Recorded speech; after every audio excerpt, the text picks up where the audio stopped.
আসসালামু আলাইকুম, আমি পারভিন লন্ডন থেকে বলছি। দেশ ও দেশের বাইরে যেখান থেকে আমার ভিডিওটি দেখছেন, আশা করি সবাই ভালো আছেন। আলহামদুলিল্লাহ, আমরাও সবাই ভালো আছি। আজ আপনাদের জন্য একটি নতুন রেসিপি নিয়ে আসলাম, ডিম পেঁয়াজের চপ। তাহলে রেসিপিটি দেখতে থাকুন। আমি একটা মিক্সিং বোল নিয়েছি, তার ভিতরে 1.5 কাপ পেঁয়াজ কুচি দিয়ে দিলাম, 1 কাপের মতো বাঁধাকপি কুচি দিলাম, 1 চামচ মরিচের গুঁড়ি দিলাম, 1 চামচ হলুদের গুঁড়ি দিলাম, কিছুটা ধনিয়া পাতা কুচি দিলাম, 1/2 চামচ টেস্টিং সল্ট দিলাম, আপনাদের পছন্দ হলে দিতে পারেন, 1 চামচ ভাজা জিরা গুঁড়ি দিলাম, পরিমাণ মতো লবণ দিলাম। আমি সব কিছু ভালোভাবে মেখে নেব। 1 চামচের মতো চাট মশলা দিতে হবে। দেখুন এই পর্যায়ে আমার পেঁয়াজটা কতটা নরম হয়ে আসছে, এরকম সফট এবং নরম হতে হবে। 3 টেবিল চামচ বেসন দিলাম,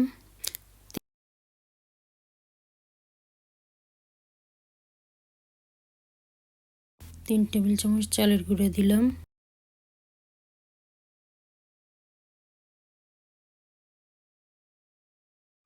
সবগুলো আমি একসাথে ভালোভাবে মেখে নেব এবং নরম হাতে মাখতে হবে, যেন চেপে চেপে মাখা যাবে না, তাহলে পানি বের হবে। আমি সবগুলো ভালোভাবে মেখে নিয়েছি। এখন আমি 4টা ডিম সিদ্ধ করে এগুলো পিস পিস করে কেটে নিয়েছি। এখন আমি পেঁয়াজগুলোকে ভালোভাবে একটা শেপ দিয়ে নেব। ভালোভাবে পেঁয়াজটাকে গোল আকারে একটু মাঝখান দিয়ে ভালোভাবে চ্যাপ্টা করে ডিমের এক পিস নিয়ে আমি এখানে বসিয়ে দেব।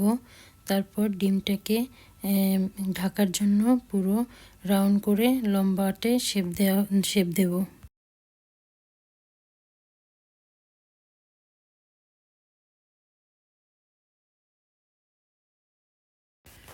আপনাদের বোঝার সুবিধার্থে আমি আরেকটা বানিয়ে দেখিয়ে দিচ্ছি।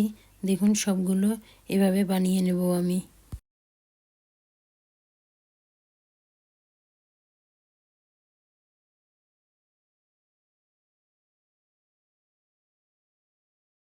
দেখুন আমি সবগুলো এভাবে বানিয়ে নিয়েছি। আমি লম্বাটে শেপ দিয়েছি, আপনারা চাইলে গোলাকারও দিতে পারেন। এখন আমি কড়াইতে তেল গরম করে নিয়েছি। তেলটা হালকা কুসুম গরম হতে হবে, বেশি গরম হলে নিচের পাটটা পুড়ে যাওয়ার সম্ভাবনা থাকে, তাই হালকা গরম অবস্থায় যদি দেন তাহলে ভালো হবে। পর্যায়ে আমি অল্প অল্প করে ভেজে নেব, তবে এই পর্যায়ে চুলার আঁচটা মিডিয়াম হিটে রাখবেন, হাইটে রাখলে এগুলো পুড়ে যাবে। এভাবে আমি সবগুলো ভেজে নেব লাল লাল করে। এখন আমার সবগুলো ভাজা হয়ে গেছে, দেখতে কতটা লোভনীয় লাগছে। আমি আপনাদেরকে একটা ভেঙে দেখিয়ে দিচ্ছি কতটা মুচমুচে হয়েছে। আমার রেসিপিটি যদি আপনাদের কাছে ভালো লেগে থাকে তাহলে একটা সাবস্ক্রাইব করতে ভুলবেন না। দেখা হবে পরবর্তী কোনো ভিডিওতে। আল্লাহ হাফেজ।